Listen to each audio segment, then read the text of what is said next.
question is, do people get it? That's the Whimsy. ultimate. Whoa! I tell you, it's not often I get to sit on my couch and do interpretive Yeah, dance. but I chose that song because I know, even if you don't understand the cultural symbolism, you get the energy. Oh, I was just going to say the same thing. Beautiful energy. He's all in white. This Nigerian piece. He is of the Yoruba tribe, and he is saying that he is a son of God. He is a holy man. He is a God. He is a child. He is a son of Christ. He's of the church, right? He's a good man, but he's still a man.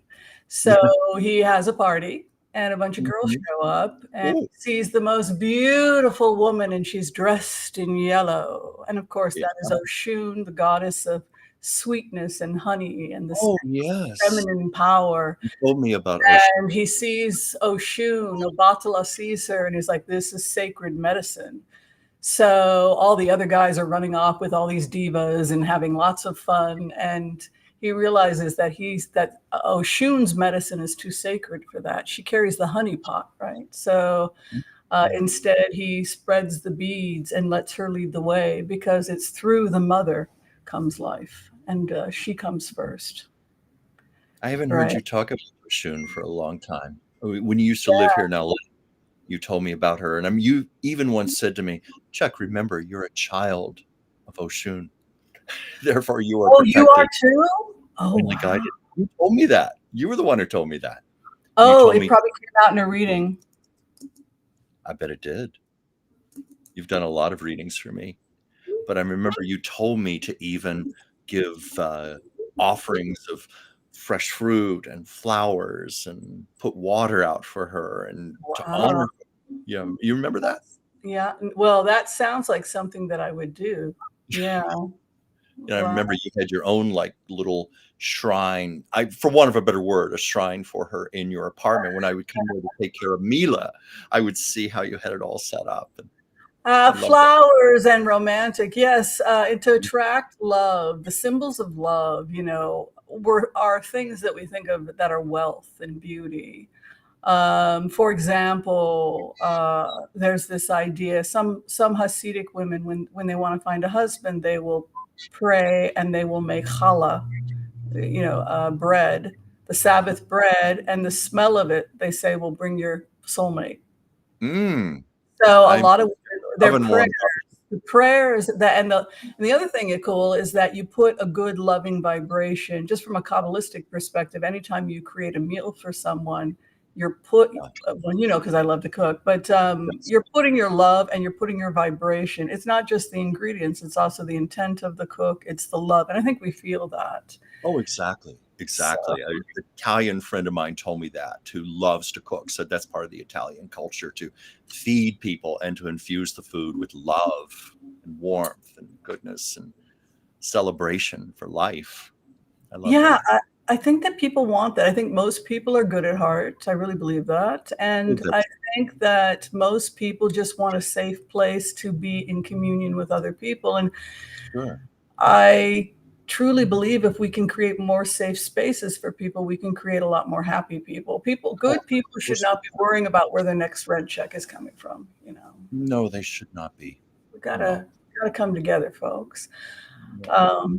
Now, before we get started, if everybody could like the channel, it would be great, or subscribe. It's so nice seeing you all here. Chuck, did you want to give a shout out to anyone? I see Joel Tilson, our Florida. Well, I see several people here. I'm trying to look at this without my glasses on. Karen said, "Oh my God, where you don't have your contacts on?" Joyce said, "We're all children of his own, the Mother God. December 8th is her day."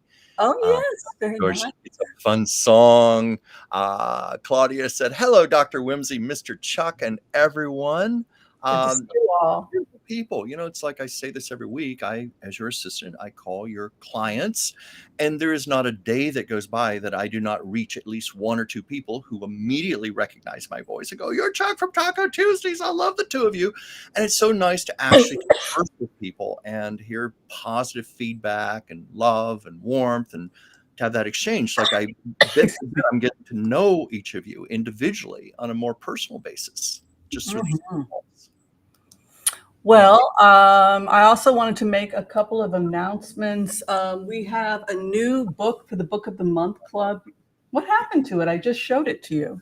Yes, you did just show it to me, and you've got the only copy I haven't received. You haven't gotten your copy yet, have you? Oh, there it is. I was just talking to you about it. Yeah. Though you have a nice taco pillow. Yes, I do. It's very comforting. Okay, The Silent Power of Words. It's a great Christmas, Hanukkah gift. Spiritual writings about life and nature and the human condition. Yeah. You're a brilliant actor, and I love when you read poems. So it'll be really nice to see you and the author read these. I believe she's coming in 7/7. When are we having her? December 17th. I know the date. I'd have to honestly look at my calendar here. I know it's the Tuesday before the week of Christmas, I believe, because you're obviously going away on your trip. So is that the 19th? I don't want to say incorrectly here. I can check. It's the Tuesday before I fly out. Yeah. Okay. Because she emailed me the other day, and I gave her the date and told her how much we were looking forward to this interview. This is always exciting for me because I love to read, and what a privilege it is to actually get to speak to these. You're a good writer. This woman is an incredible writer. Well, you know something, Whimsy, because you've always made the selections. Every month I am impressed with what you have chosen. It's always a book that I genuinely enjoy. And I just am always excited to talk to the author. That's a treat. That's a rare privilege for many of us to have. Well, I mean, like, she has several poems about Carmen. When I died with pride, but now I've died 1,000 times while my sweet troubadour won victory. Don Jose has struck a knife in me. I mean, like, this woman can get down with her poems. I mean, yeah. Sweet great diva. I mean, I will take you on a journey. I am Hipati, the crown priestess of destiny. I mean, she's just, this is a really dramatic writer. And if you want to read the dramatic storyline, you know what this reminds me of? It reminds me of the Odyssey. Because yes, she writes like a classical Greek writer in the sense that these are stories she's telling, but they're in a poem, and then you get drawn, and they're very dramatic. So I'm very excited to see what you'll do with this. Oh, I am very excited already. I'm looking forward to just getting my copy so I can start reading. I get my hands on it, Dr. Whimsy. I love this. Well, without further ado, I think we've said hi to everybody we're going to say hi to. Go ahead. We'll do the Empath prayer. And then, do you have any art for us today? You guys are great. Let's see here. Diane said, love the chemistry of you two. Well, thank you so much. Well, yes, I was looking for a little piece of art today, and I thought, what have I not shown yet? And this just jumped out at me. Any Giligans Islands fans? Natalie Shaffer, who played Mrs. Howell on Gilligan's Island. This is just a piece I did. Oh my God, I love that. I did it just for the fun of it. But wait a minute. I've seen this actress in several things. Wasn't she also in I Dream of Jeannie? Well, I don't know about that, but she was on I Love Lucy once. In fact, I have a very funny story about that. Oh, she's the person. She was on Bewitched and I Dream of Jeannie both. Wasn't she the Ditsy Next Door Neighbor? Character actress. No, she was not a regular on those shows. But I think Gilligan's Island was the first series she ever did. I don't think she ever did another series, but she was all over the place as a character actress. And she was on a very well-known episode of I Love Lucy, the one where Lucy and Ethel went to the charm school. Oh, yes, I remembered that. I love that. But I think she was either in a Bewitched, where she saw something. She was one of the ladies who shows up from the Glee Club or something, and everything is completely messed up. And she just it's like a brief little thing she did. That sounds like her. Where she did a little, and her character, like, everything is completely and then just like baffled walks away or something. But I thought this would be funny to show because I met Natalie Shaffer. Oh, really? Yeah, I met her back in 1989. And first of all, she looked marvelous. She still looked pretty much like she looked on Gilligan's Island. She died the next year at the age of 90. So I had no idea she was 89 years old when I was talking to her. She was very sharp. She looked sensational. And she was very sweet to me, very down to earth. She talked like Mrs. Howell and like, oh, I love doing Giligans Island. She really talked that way, but she was so down to earth, so sweet, so charming. And she spent almost 30 minutes with me answering all of my inane questions about Gilligan's Island because I grew up with the show. And I told her, now this is very highbrow, higher education. I loved that show when I was a kid. I just went, who didn't love Gilligan's Island? Come on now, man. Exactly. Well, when I was in college, in our dormitory, we had a communal room where we'd all get together. I told her about this. I said, every afternoon at 4 o'clock, we'd have a big gathering, all these college kids watching Gilligan's Island. And she thought that was so amusing. So that's my little story about her and my portrait. There is an I Love Lucy story I could tell you, but I don't want to monopolize the show. We're going to do the Empath's prayer. Yes. And we've got a ton of hot topics. As you know, there's a ton of hot topics. And I know people are going to want to deal with that. We'll do some blitzes. And then we may do another episode of Ali is Trying to Kill Whimsy. I don't know. What do you think? I think it all sounds like a lot of fun. Let's do it. Let's go for it. Okay. Let's spread some positive energy. Okay. I want to call on white light protection for myself and this community as we ask permission from Spirit to access the Akashic records. We call on our spirit guides and our good angels to be with us. Please give us the clarity and the wisdom that is needed to empower all of us on our journeys, to make the best decisions for ourselves, our families, the planet, the people we love, but also to help those that we may have strife with. And together, collectively, as a community, we say, Amen. Wow, nice prayer. So, what do you want to start with? Because I think people are freaking out about everything that's going on in the news. As you know, Tubberville has been blocking appointments in the military. You want to talk about that first? I think we should. Sure. First of all, I have to admit, in my naivete, I was not aware. It's just awful because there were all of these clearly deserving people who had worked hard. Through their merit, they deserve to receive these promotions. And the fact that one man was holding it up for his own agenda, honestly, that disgusted me a bit. What were your feelings? Oh, do you really want me to go there? I want you to go there, Whimsy. When has anything stopped Whimsy? The reason he says that he is blocking military appointments is because people can get medical coverage abortions when needed. Yeah, I saw that. He thinks that's, I guess, killing a kid. So in his logic, he thinks that blocking military appointments so that our military can function appropriately in a time of war, which is currently what's happening in Ukraine and now in the Middle East, where we're having to send U.S. troops. No, he thinks blocking that and preventing us from protecting ourselves is somehow good for what? U.S. security and saving lives. So his argument, if you're pro-life, you don't block military appointments in a time such as this. Yeah. Does that seem rational to everybody else? I mean, I just think a lot of people were being punished for his own personal agenda and feelings. Yes. Yeah. And one had nothing necessarily to do with the other. That's my take on it. Right. Yeah. So I guess the question people want to know is what Tubberville had said was that he was going to block.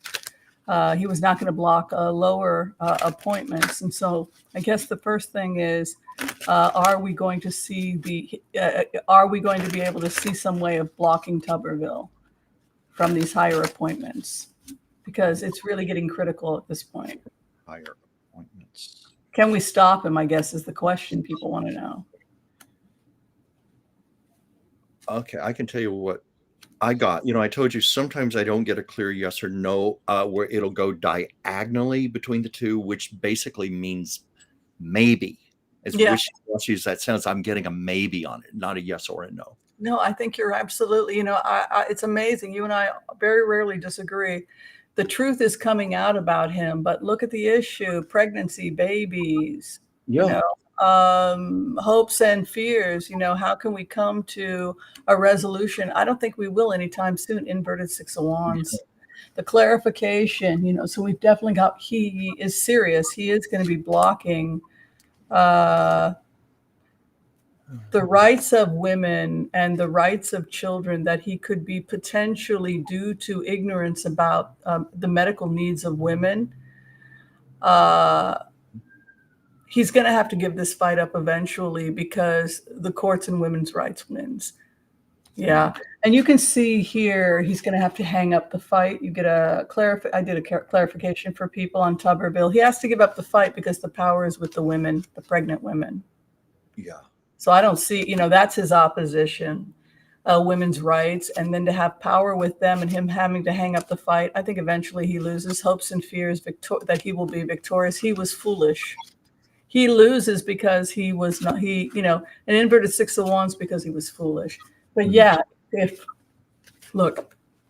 we can't fill those positions, and if it in any way threatens U.S. troops, people will hold him personally responsible. Yeah. What do you feel? I want your opinion about that. I want to hear from the audience too, what the audience thinks. Well, someone else just pointed this out, but I had read this also, that there were 400 appointments made today, and that was done with a single oral vote, a voice vote, so that much happened. But that's only 400. But yeah, what are people saying here? His agenda was allegedly about abortion. I think that's about saving room for TFG to fill promotions. Anne said they just made 400 appointments, but not top officers. But that's the issue. The issue. I think because of what's going on right now, particularly in Israel, his own people are going to start saying, look, you're putting people's lives at risk. Yeah. I think he's going to really start losing support. Yeah. From the religious right. Well, that's probably going to be ultimately his undoing. Oh, sure, because their perspective, pray for the peace of Jerusalem, and you've got this nudnik who won't even put people in power so that we can protect Israel. Yeah. Just looking to see if there are any other comments here. Oh, yeah. This is just another person mentioning about how he agreed to let the promotions go through, except for the 4-star generals. So the higher. I don't know. Was it just for the people 3 stars and below who were allowed this? Yeah. Interesting. Okay. Yeah. I'm just looking for other comments here. Someone did say only 3 stars and down. Here's something here. Someone's asking, Joanna asked, did he have a plan with Trump? Did who have a plan with Trump? I'm confused by the question. Yeah. Did he have a plan with Trump? You mean that? No, I think this is his own thing because it's his own undoing. Yeah. I don't think necessarily, other Republicans agree with him. Yeah. And Joanne just said Tubberville should be removed from Congress. Yeah. They just did that with George Santos last week. So why don't we just keep going? There are probably quite a few who should be taken out. Mm-hmm. Yeah. All right. So the other thing that's coming up, and this might shock people, I'll go ahead and tag it, is that Biden is saying that he doesn't want to run. The only reason that he's running is because Trump is running. If there's some way to stop Trump, I don't want to run again. So this is. I'm surprised people aren't making a bigger deal of this. Well, I was very surprised when I heard that today. To hear that kind of language come from him, because up until now, I was always under the impression that he was passionate about running again. that he loved being president. He wanted to keep going for a second term, unless he was privately having his doubts and hearing all the, I'm sure, lots of people in his party urging him to step down for someone else because of his low poll numbers. But maybe this is enough to fortify him to run. I mean, I certainly agree. It would be catastrophic to have a second Donald Trump term. I mean, it's got to be avoided. He is right about that. You know, I always take comfort in the fact that whenever you've done readings, you see Biden being reelected. Yeah, well, I see the Democrats, but if he feels this way, then he's running to beat Trump, and then he's going to step down and give it to Harris, which is pretty much what a lot of people think may happen. It's just his ticket, but he doesn't plan on sticking around. I mean, is that what we're talking about? He maybe runs another year or so and then says, I'm tired, I'm out of here. You take it. I got to get out of here before the second year so that you have time to prove you're a good president when you run for election. Yeah. Well, you have to run for re-election. If he walks out, if he says, look, I'm tired, this vice president is not going to get better trained than she already is. She's already had 6 years on the job or whatever. If it's a situation like that, then that gives her a good 2 years to prove herself, or if he steps down before that, and then she's going to have a much more solid chance with re-election. Yeah, well, that would certainly make sense to give her a solid 2 years to prove herself. And I know you've mentioned that in some of your previous shows. You saw that as a possibility of him being re-elected, but at the same time groom Harris for the job, which I think he's been doing all along anyway. Yeah, it's just what you do in the event of an emergency should something happen. But I think now what I would like to look at is, do you think it's possible that Biden will step down, that the energy has changed so much that Biden could be stepping down theoretically even before the 2024 election? Oh, we can ask that. We've never done that one before. Okay. What we get here? How should I phrase this? Is there a chance, or will he step down? Decide not to run. Decide not to run. Will Biden decide not to run for re-election?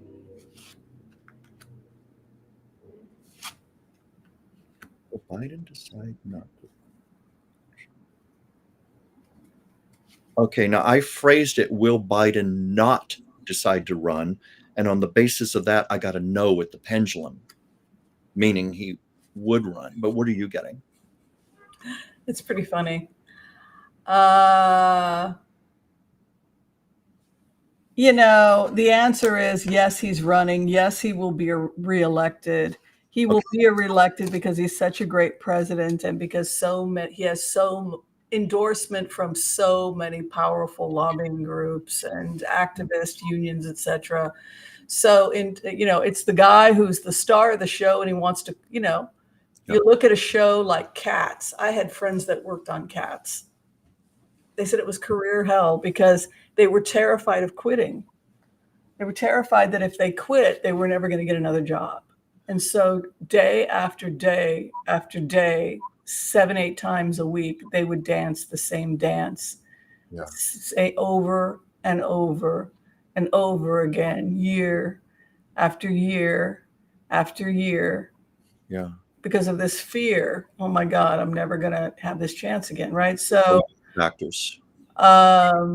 That kind of energy where it's just you're up, kid, and it can't be anybody else. It's got to be you. So he comes as the star of the show. So in plainer words, what they're saying is there's nobody. We don't have any Democrat right now that the American public is confident enough with, that they know well enough. It's about name recognition at this point. There just are no stars, real stars in the Democratic Party. Not like another Hillary Clinton. The libertarians will vote for Buttigieg. The military will vote for Buttigieg. Yeah. But the problem is, he just hasn't done enough service time in a high position like a senator. And in terms of Harris, yeah, yes, she has the qualifications, but convincing voters I think is the concern.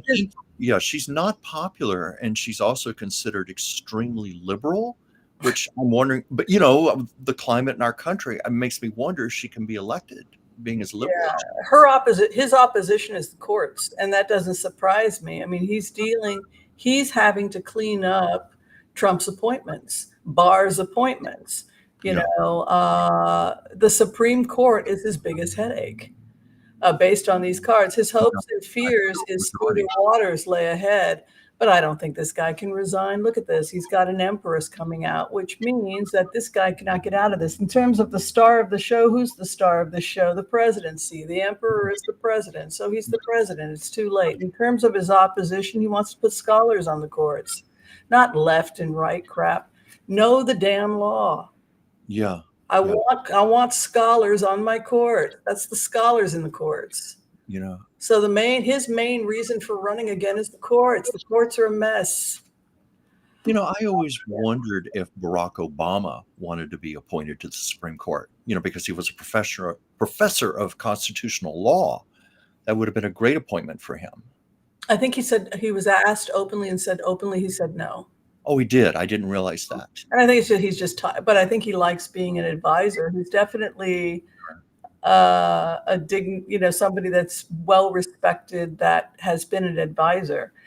In terms of the other thing that President Biden is saying he's deeply concerned with, it's the business of the nation, and trying to steer U.S. corporations in a healthy direction, because many are going belly up in the new economy, partly because they can't maintain themselves now that they're pulling out of China. How can they pay the fees? So companies in the U.S. are saying, we can't afford this structure if we have to move out of China. And so you have these two juxtapositions in the hopes and fears under President Biden. You have trying to steer the boat to smoother waters, and a collapse potentially of U.S. businesses, right? So he's trying to preserve the businesses. Mm-hmm. In terms so those are his two main concerns: cleaning up the courts, preserving our constitutional rights, and securing issues in terms of the economics of the nation.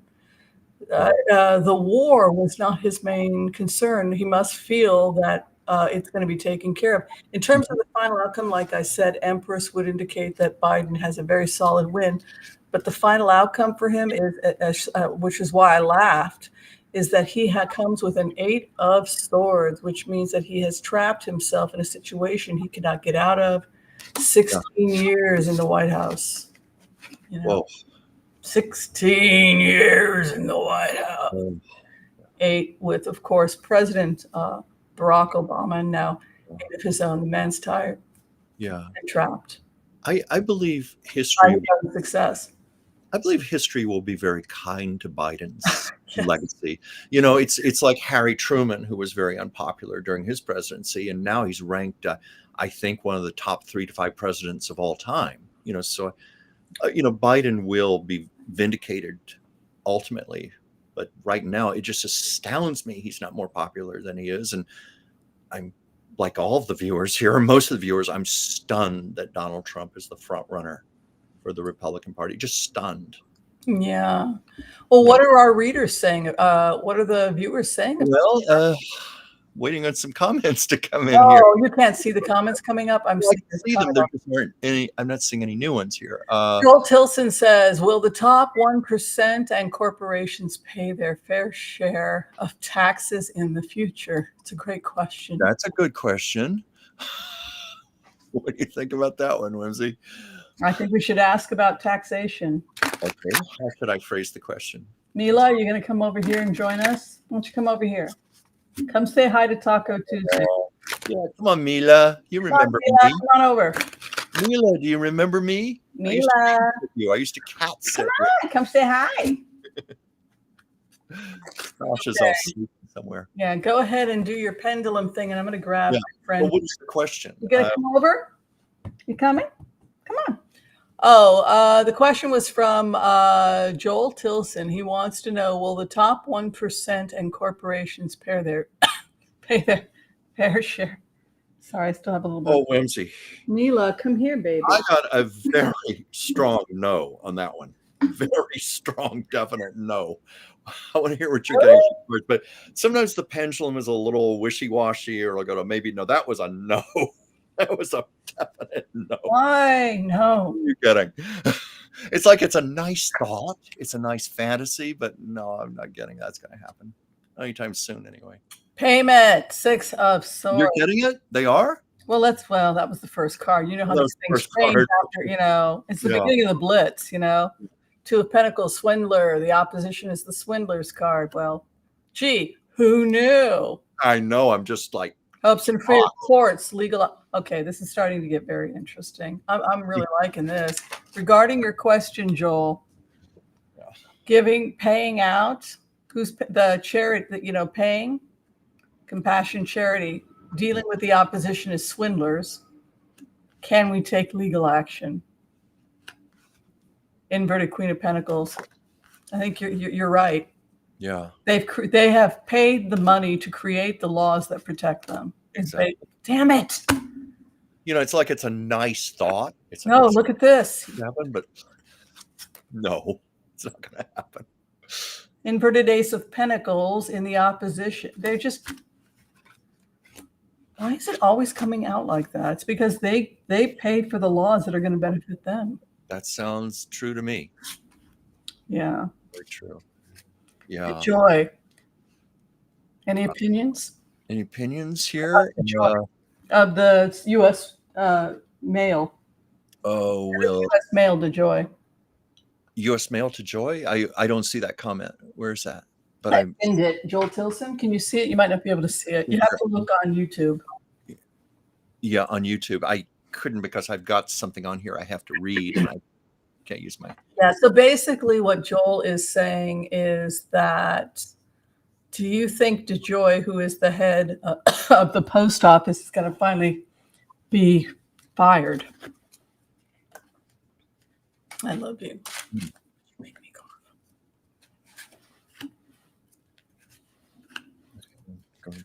Fired. There's a lot of fighting about him. Yeah. Fired. I'm getting a no.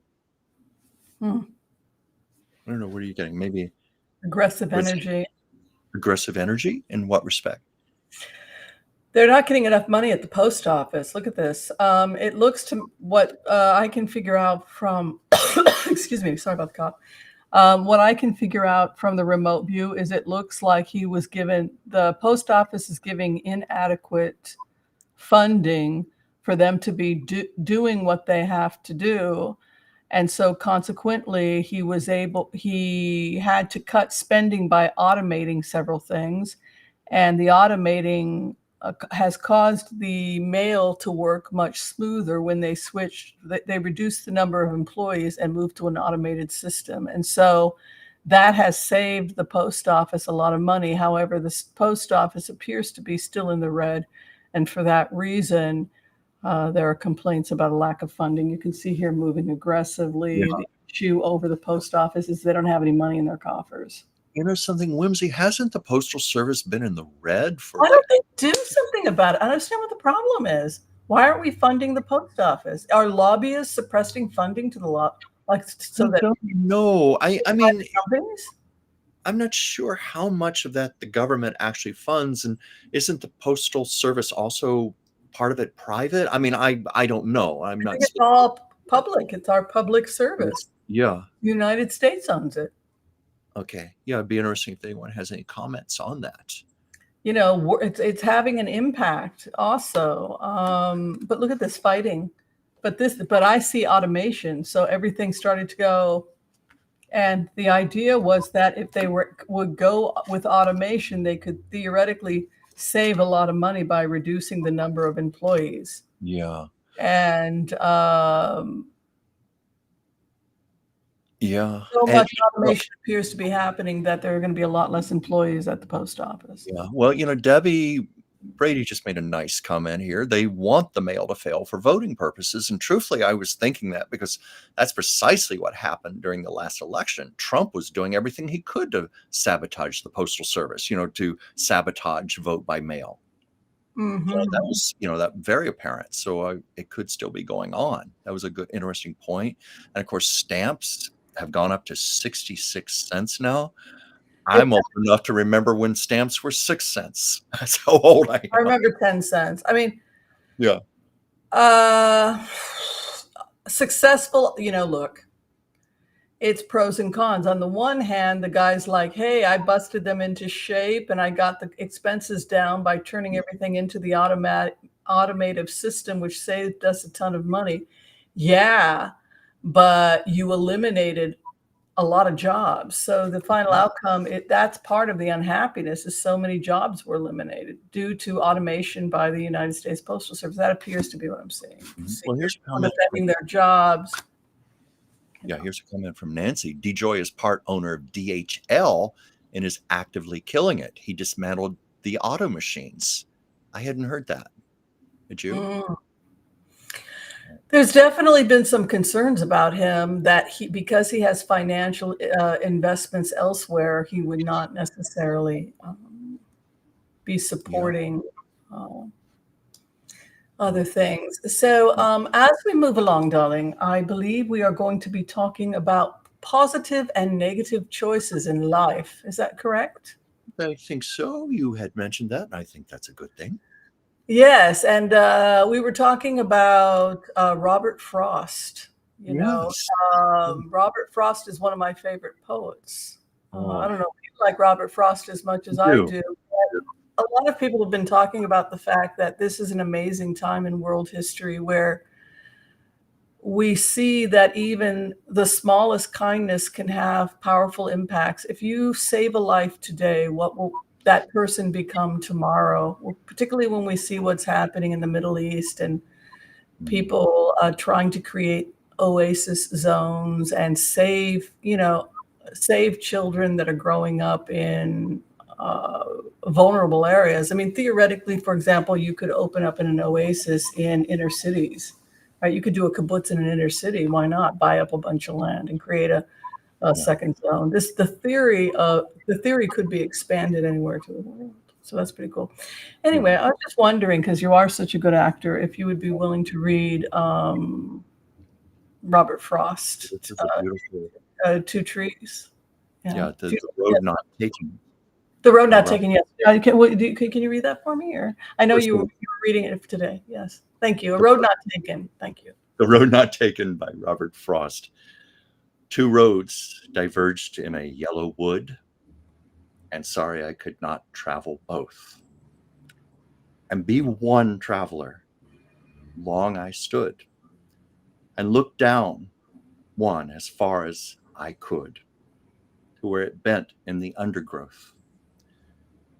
Then took the other as just as fair, and having perhaps the better claim, because it was grassy and wanted wear.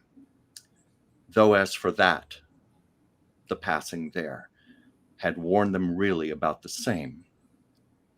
And both that morning equally lay in leaves no step had trodden black. Oh, I kept the first for another day, yet knowing how way leads on to way, I doubted if I should ever come back. I shall be telling this with a sigh, somewhere ages and ages hence. Two roads diverged in a wood, and I took the one less traveled by, and that has made all the difference. It's a lovely poem. I was just thinking of you. I selected that poem today, and I thought of you, actually. Oh, did you?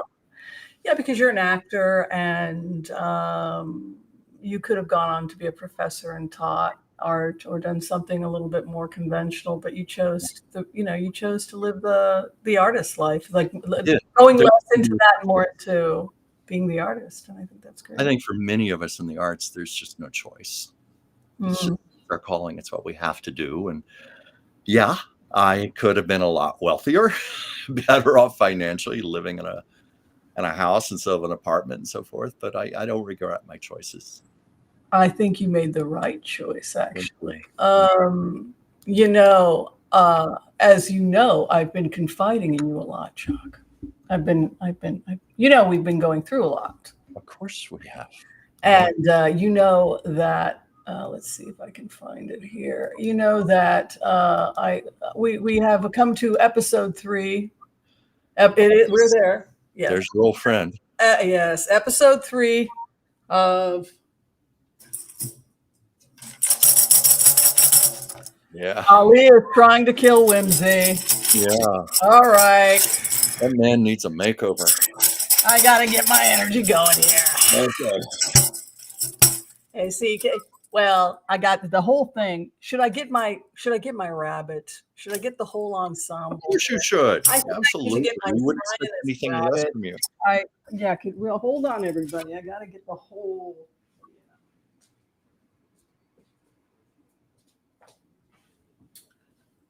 Okay, then we will do.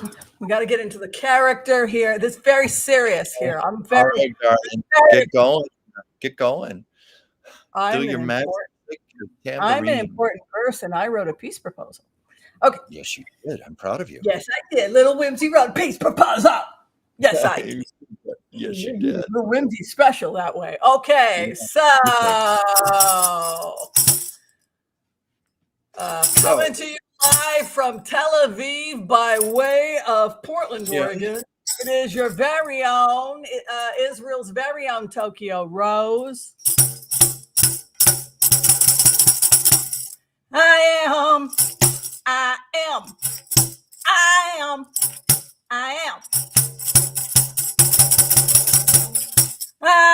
your Tokyo Rose.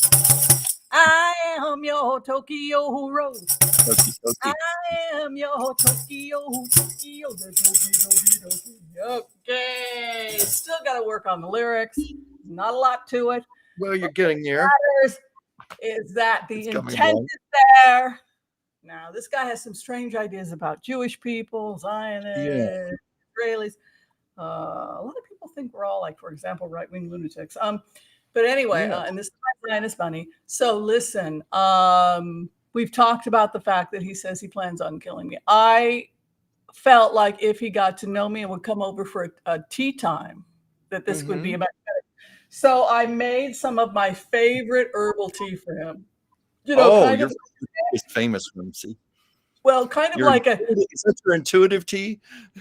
Yes. Well, I was thinking, you know, if he came to my house, he would probably be dealing with a typical Israeli. I mean, I think I really am a typical Israeli.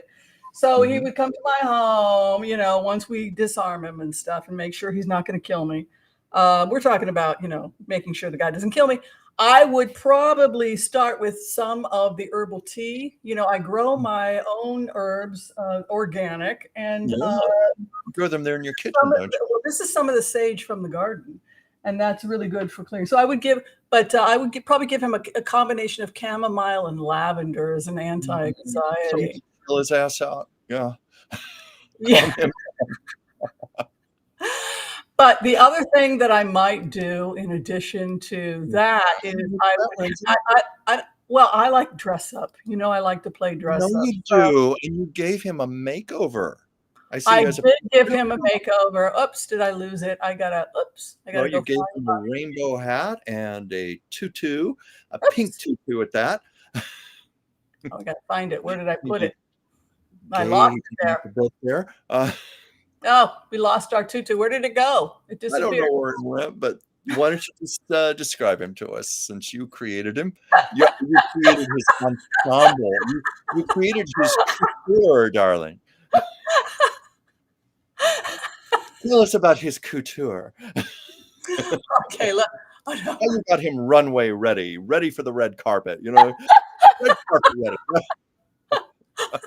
Oh, we need Joan Rivers right now. Oh. How can we talk, you know? Well, if he comes to my house, first off, we will always feed you.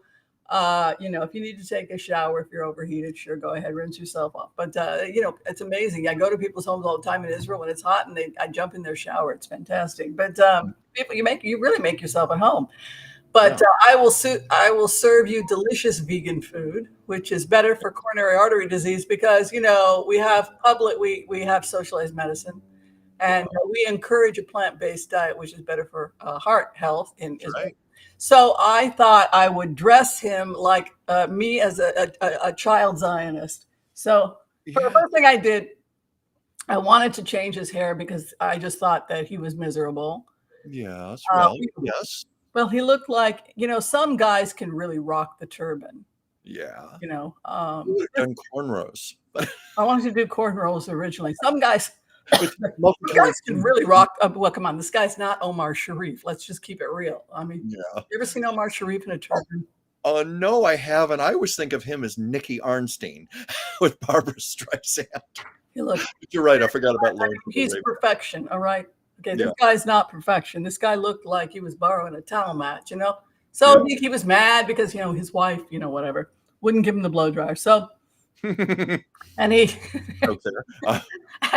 and he's holding his wife's what's that grocery list. That's right. So we gave him some stickers, but I wanted to be a ballerina as a child. Did you want to? You never told me that. You wanted to be a So ballerina? badly. Oh, Whimsy, still be a ballerina, I want. please. So what do you think? I think you should still be a ballerina, but Oh, about the makeover. Now I I didn't. love the makeover. Yeah. Well, I didn't. I'm sorry. I don't know. I wasn't able to actually put it on him, so I'm just like holding the tutu up. Well, I think you get the message across. Yeah. I love it. I love it. You made him ready for the red carpet, and I'm sure he would even pass Joan Rivers' comments after you worked on him. Somebody said he's so vain. The He's mad moolah. So, yes, I think he Well, I looks think great. not happy. That old sour. Okay. All All right. I was going to say, George has been very patient. He's been asking us if we would do a group reading of some sort. How do you feel about that? Did we get to all the questions? If we did, sure, why not? Let me see. I'm pretty much so. Let me see what else. But I just wanted to acknowledge that George has been asking. He's been very Why patient don't we about let it. the people decide? Do you want a Yeah. couple oracle cards before we close? We've only got a few minutes left. Would people like a group reading? How do people feel about that out there? We'd love some comments here. But as far as a group reading, what specifically would we be reading for? Well, it could be love life. If a person wants their love life, their finances, or what's coming up in the year 2024. On my show yesterday, I was interviewing the astrologer Joyce Petrus, who's about to launch her own YouTube channel. And she said that 2024 is going to be enormous for every single one of us. And I asked her on the show, do you mean positive, negative? It's going to be a very individual thing for each of us, but it is going to be momentous. This is going to be a huge year. And she said the main thing is about how we put our individual good forth into the world, how we do good for others. That's going to be what it's about in 2024. But I don't know if you feel there's like a reading in that we could do, or other suggestions. Why don't you pull one card? Let's start with one card on what you see is the theme for 2024. And if people have picked their one word to draw on, we usually will ask people to pick one word that they want to work on. Like one year I picked mastery. I just wanted to spend a year mastering medicine. This year, I think my word might be joy. I want to know joy. I want to have joy this year. I should have been holding these up because I want people to see I'm legitimately pulling, but this card was sticking up. Oh, sure. So I naturally pulled it. Do you see it? It is the card of appreciation and calling upon our divine helpers. So I always take appreciation to mean give gratitude for what we have, count our blessings, recognize the blessings that we have at hand, and also the fact that it's from divine helpers, meaning just that. Let's call upon our spirit guides. Let's pray to the universe. Let's pray for each other. I see that as being how we're going to reach our highest good for 2024. That's what I get from this card. It's giving gratitude, giving appreciation is very, very important. What are you getting? I just think that's so beautiful because I think sometimes we lose sight. We start to think that life is about something other than knowing that we're loved and we're Yeah. safe and that we're really connected in magical ways. And, Yeah. um, I love this Nine of Pentacles coming into position, first position in the Blitz, because it's basically saying when you open your eyes to what you need, Mhm. and love yourself enough to give yourself what you need, you will come to realize you have enough. That's very Which profound. It's the that person who ties opens their eyes and realizes it's like Yeah. Dorothy, right? Who Yeah. clicks her heels, isn't it? Exactly. But don't you agree that ties in with what I pulled about appreciation, giving gratitude, Yeah, exactly. appreciation for what we have, looking at our blessings? Yeah. I mean, Turn multiplies. yeah, That creates peace in itself. That creates love. yeah. And the Yeah. other, yeah, and I think so. A year of appreciation. The other thing I really feel is I feel like the bullies are being chased away. It reminds me of when I keep thinking of the Wizard of Oz and going into this energy where, The movie is filled with metaphors. yeah, where the cowardly lion is threatening to growl at her and she smacks him and he starts crying. Yeah. Yeah. So Seven of Wands is about defending ourselves against the bullies. It's Yeah. also to protect the land. I really feel that we have had enough with bullies. We've had enough with Putin. We've had enough with angry politics. And I think the good, nice people of the world Yeah. with are taking our bunnies and we are going and smacking the bully on the playground. And it's like Mm. a Christmas story with the Red Ryder B2B gun where the kid just loses it, And Yeah. I think that we are the kid that is just, we have had it with bullies. Yeah. Say, I am done with Hamas. You are a Mm. bully and you don't get to come to my house. You know what I love? Be my friend. I'm Let me say special. this, what I love also, the fact that you just mentioned being children. Aside from standing with the bullies, being children, being in that place of innocence and purity and hope. Well, I don't think, I mean, if you really study the Torah as science and you study the life of Abraham, he understood that we remain children. We want our father's love and approval. We want to be invited into daddy's house. So once you understand the psychology that Abraham was very wise, it was said he didn't speak a lot. When you went to his Shabbat table, when you went to his Sabbath table, he probably did most of the listening. He wanted to know where you come from. Tell me your story. I want to know about India. I want to know about Persia. Tell me about your people. So that kind of graciousness where you make them feel, you don't just invite them into the tent. Abraham didn't just invite people into the tent. He made them the star of the show. Now, why would anyone want to hurt you when you've invited them into the tent and you've made them the star of the show? He understood the psychology that everybody wanted a good daddy. Everybody wanted to have Abraham. And I believe the reason he became so famous, if you look at I think the Brahmins originally started in Persia, I think, if I'm not mistaken. There's real evidence that the Abramites started off as part of that kingdom and then migrated to Persia. And I was thinking about that today, that we all want to be part of the good and we all want daddy to be proud of us. And when you think about this whole idea of what has become modern Jewish conversion versus what was going on back then, it was really something that was much more organic, which is that he just invited people into his home. He taught them right and wrong and to believe in a good God, et cetera, et cetera. And people left that tent blown away because they touched something so incredible and so generous and kind. And as they were leaving with their gifts, it wasn't just that he fed you, he loaded you up with gifts. And then it was like, well, I hope y'all had a fine time over here at Abraham's tent. Y'all come back now, you're here. It's like, you all go down to Persia and India and you be sure and tell me you had a real good time here and bring more business, right? So Yeah. it was also good business. in the sense that this energy 7 of Wands is about defending ourselves against the bully and fighting for that which is good. And so I think the good in the end stands up, and we chase off the bully, and we win. We create together we create a beautiful world. Yeah. Yeah. I was actually, between my card and your cards, at first I was a little worried what was going to come up for 2024, hearing this is going to be a big year, but we tend to forget that can also mean something very benign and loving and beautiful. It's all how we approach it and what we put forward, which is what Joyce the astrologer was saying yesterday. It's what we put forth. Yeah, I think people want unity. I mean, I think people want unity. I think people want. I did a sign. I got it approved by. I got it.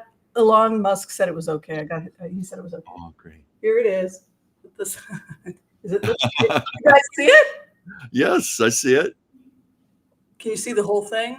Well, you were actually. The tentative name of the Oasis project is MAX, which stands for Middle East Alliance.